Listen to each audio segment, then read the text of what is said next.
Thank you all for joining. Today I have one of our engineers for our cnPilot line, Puneet, who will be discussing some new developments on the product. So without further ado, Puneet, go ahead. Thanks, Ray. Hi, welcome everyone. So we'll go over some of the new features on the cnPilot series of Wi-Fi access points. Just to recap, the cnPilot Wi-Fi portfolio comprises of 3 enterprise access points. The cnPilot E400, which is our indoor 11AC access point, the EPMP 1000 hotspot, which is the same hardware that the EPMP 1000 uses, but with a software that has been repurposed for Wi-Fi, and then the upcoming cnPilot E500, which is our outdoor dual radio 11AC access point. We also have a portfolio of access points for home access, the R200 and the R201. And all of these access points can be managed with the cnMaestro wireless controller. cnMaestro is currently available in cloud form, but we are also coming up with an on-premises version, which is going to be starting beta shortly. In fact, by end of this week, we will start the beta release of the on-premise cnMaestro. The typical deployment use cases for our Wi-Fi access points are homes for the R200, R201, retail, so small coffee shops, malls, with the E400 for indoor access and the EPMP 1000 hotspot, as well as the upcoming E500 for outdoor. Public Wi-Fi, schools. We have recently had the software version 2.0 released for the enterprise access points. The same software version applies to the EPMP 1000 hotspot as well as the cnPilot E400. This was released earlier in April. It is now up on the support site, so you can download and try out this software version. This is also part of cnMaestro. So if you have a cloud.Cambium Networks account and you're managing your APs through cnMaestro, you can upgrade your access points from within cnMaestro to version 2.0. The new software features that were added in 2.0 include support for wireless mesh. So officially we support single hop mesh. We have experimental support for multiple mesh hops. We now support enterprise fast roaming features such as Aero to 11R and OKC.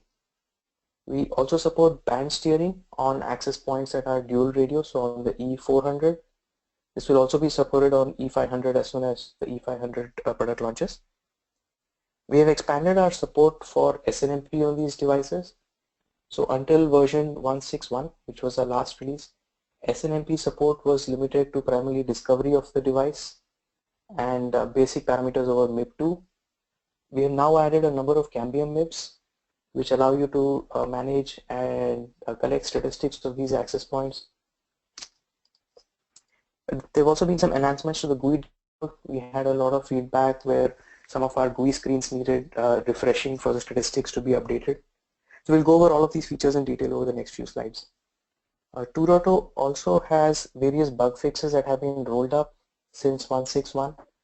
So if you're running a current Wi-Fi network with E400 or EPMP 1000 hotspot, we would recommend upgrading to 2.0. So going over the features, wireless mesh support has been one of the key features in the release 2.0. As I mentioned, we support single hop mesh, so you can extend your wireless coverage to another access point. And even if the AP is installed in a location where a cable run is not easily possible, now you can still have Wi-Fi coverage by having the AP form a mesh link back to another access point. The radio that you use for mesh link can also service clients at the same time, so you don't have to dedicate the radio to mesh. We would recommend running mesh over 5 GHz since the channels are cleaner and also wider. You can go up to 80 MHz on the 11AC APs. Mesh requires manual provisioning. So in this release, you can't take an AP out of the box, plug it in and have it connect back. You would need to set up mesh and then plug in the AP and it would connect back to the rest of the network. We do support the mixing of access point types. So you can have an EPMP 1000 hotspot, for instance, forming mesh to a E400, where the E400 could be installed indoors, inside a coffee shop, for instance, and the EPMP 1000 installed out in the street, and you can form a mesh link between these two. We're planning to expand this support to R200 and R201 as well in the future, so that you can form a mesh link between the home AP as well as an EPMP 1000, say, which is installed outdoors. Support for third-party APs is currently not part of this release. We are using standard WDS for mesh, but we also include VLAN tags over the mesh link. And we are experimentally checking out whether the other access points that we see also support mesh in an interoperable manner. So based on that, we might be able to allow support for this for third-party APs going forward. This had been one of the feature requests that had come back during our beta program. So mesh is very simple to configure. We wanted to keep the bring up and the setup of mesh as simple as possible. So it's all included inside the wireless LAN config. You would go to the first wireless LAN on your access point, and the default mode would be mesh is off, meaning that wireless LAN is set up for servicing clients. You can change this to either be a client or a base.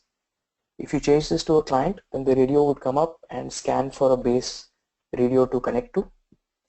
And the way the connection forms is based on the SSID. So you would configure the same SSID on the mesh base and the same SSID on the mesh client. The access point, which is set up for mesh base, would come up, bring up the WLAN and the radio, start beaconing, and any other client radio in its vicinity will then scan and detect and form the link automatically. Once the link forms, all the traffic is forwarded over this mesh link. You don't have to do anything else other than setting up mesh mode and the SSID. We support WPA2 PSK security, so you can also enable that and configure a passphrase. The same passphrase should be configured on both the mesh base and the mesh client. Starting release 2.0, we also support enterprise fast roaming. So a couple of modes for this are 802.11r, which is a standardized mechanism called fast BSS transition.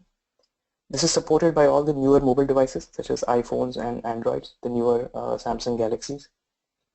The main advantage of 11R is it reduces the number of protocol handshake messages that happen as the mobile device moves from one AP to another. So as part of the association process, the mobile device would scan for an access point, then carry out an association, and then it would do, based on the security type, anywhere from 4 to 14 messages back and forth between the AP and the client for setting up the security association. While all of this is happening, no data traffic is being forwarded over the link. So there is a noticeable latency. What 11R does is modify some of these messages and reduces the total count. So from 14 or even 16 messages, you now come down to 2 to 4 messages that are exchanged over the air. So that makes the roam very quick. This is most noticeable if you're running VoIP devices. So if you're running wireless voice over IP, 11R would be very helpful in the user experience as the client roams from one AP to another. Opportunistic key caching is another method of fast roaming. This is an extension to the standards. It is supported on most of the popular mobile devices except iPhones. iPhone is a notable exception that does not support this. It works in the same way as 11R in that it reduces the number of messages that are exchanged between the client and the AP as the client roams from one AP to another. In addition to mobile devices, this is also supported on laptops.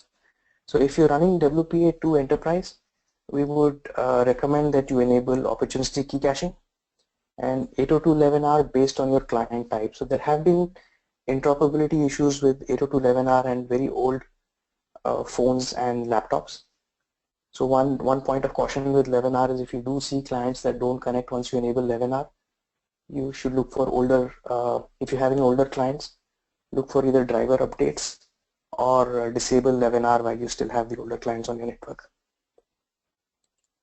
OKC on the other hand does not modify the 802.11 messages themselves, so that is safe to enable. So if you're running WPA2 Enterprises, go ahead and enable OKC. Starting release 2.0, we also support band steering. So band steering is a feature where the access point will try to nudge the client from the 2.4 gig radio to the 5 gig radio. The 5 gig radio is preferred because the spectrum tends to be cleaner than 2.4. There are less other devices as well as co-channel interference. It also supports wider channels going all the way to 80 megahertz. while 2.4 is usable only up to 20 megahertz. And you also get better data rates. So for instance, the 11AC QAM 256 rates are only available in the 5 gig spectrum. So we have seen cases where a client is dual band capable, so it can do both 2.4 and 5 gig, but it ends up associating to the access point on 2.4 because that might be the first SSID that it sees when it comes up and scans. So when you enable band steering on a wireless LAN, the access point will delay the first association, and it will then remember that this access point, that the client is capable of 2.4 gig or is capable of 5 gig. And usually if you delay the association on 2.4, the client would scan again, find the 5 gig radio and connect to the 5 gig radio. Now this delay would happen only the first time that you bring the mobile device on the network. Once the access point learns the capability, the AP would remember it, and the AP would also synchronize it among the other access points. Band steering is a useful feature, especially if you have a large number of dual band capable clients and you see many of them associating only to the 2.4 gig radio. Enabling band steering should move a large number of those to the 5 gig radio. In terms of configuration, band steering is just a checkbox in the wireless LAN configuration. This is a screenshot of the WLAN config page on the AP GUI. So band steering is a checkbox. Fast roaming are also just checkboxes, OKC and 802.11r, as well as pre-authentication, which is a somewhat older method of fast roaming supported with WPA2 Enterprise. Although pre-authentication has the downside of increasing the traffic on your radius server. So we would in general recommend enabling OKC, enabling band steering if you have a lot of dual band clients and you see them connecting more to 2.4 than to 5 gig. Enhanced SNMP support. So starting release 2.0, we also have a Cambium MIB. The MIB is released as part of the software package on the support side, so you can download the MIB and include it in your SNMP manager. The 3 new tables that we include are for AP information, radio information, and client information. And we include various parameters related to the RF information, the traffic patterns, the TXRX, bytes and packets, and the capacity, the number of clients that are currently associated to the radio. We also include basic information that you can use to manage and inventory your access points, such as the software version, the MAC address of the AP. All of these parameters are described in the MIB.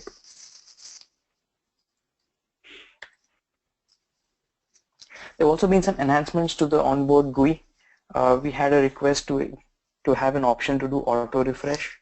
So now the GUI on the top right corner on the dashboard includes a pull down where either every 5 seconds, 30 seconds, you can refresh or you can keep it off. So if you're on a very high latency link from your browser to the access point, recommend using a longer interval or leaving it at the default of 30 or even turning it off. If you're on a relatively fast connection between your browser and the GUI and the device, then you can go down to 5 seconds, and every 5 seconds the device will automatically your browser will automatically update the statistics. So all the tables, all the graphs on the dashboard will be updated in near runtime. We've also enabled experimental support for configuring from mobile devices. So if you have mobile phones or tablets, you can now use the onboard GUI.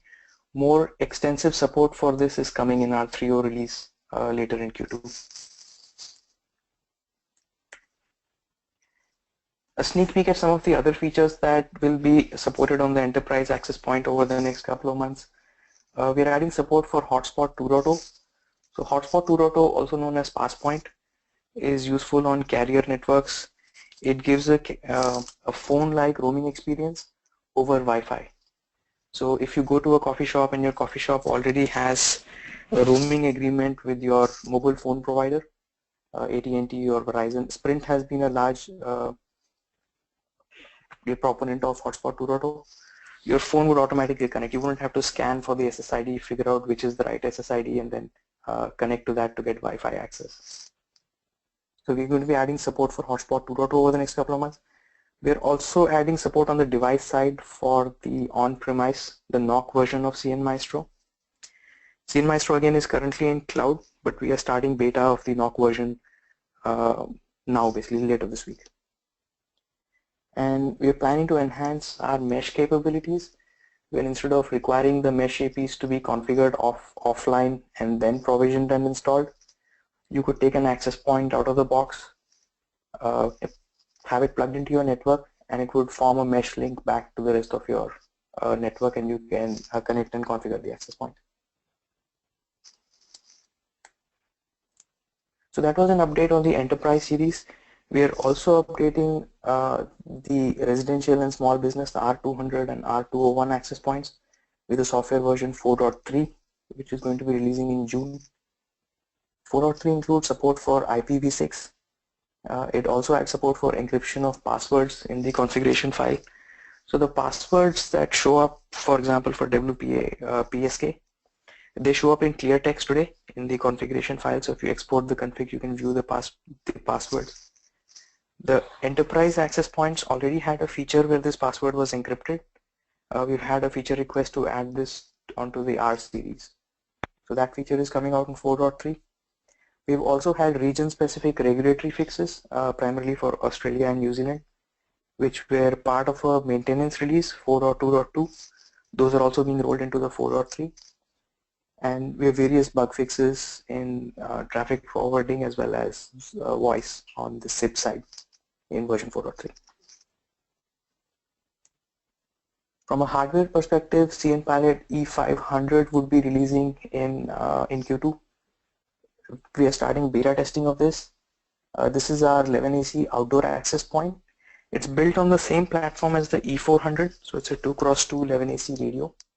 But the housing is IP67 industrial grade. So it's got a much more ruggedized housing, and it can handle a wider range of temperatures. It's meant for outdoor installs. It also supports PoE out. So unlike the E400, which has one Ethernet port, the E500 will have two. And on the second Ethernet port, we can also power another device. We support both modes of PoE, the Cambium PoE as well as standard 3AF.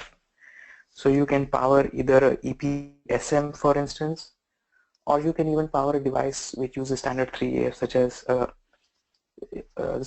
sort of camera or any other outdoor device which handles PoE. Again, E500 beta tests are starting now. This will be orderable in May and generally available in June. That's pretty much the cnPilot update. Fantastic, thank you. Thank you, Puneet. If anyone has any questions, please post them within the questions box right now. I know we had one question when the E500 was available, but I think, Puneet, you just answered that with the last slide there. Yeah, so the E500 is will be orderable in May. We're starting betas now, and will be GA in June. Fantastic.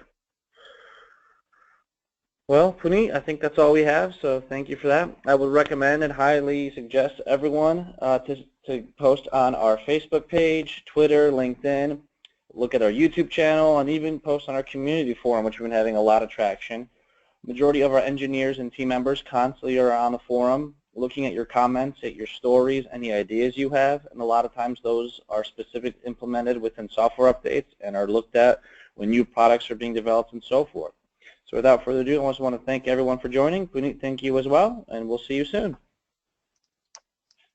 Thanks, Ray. Thanks, everyone.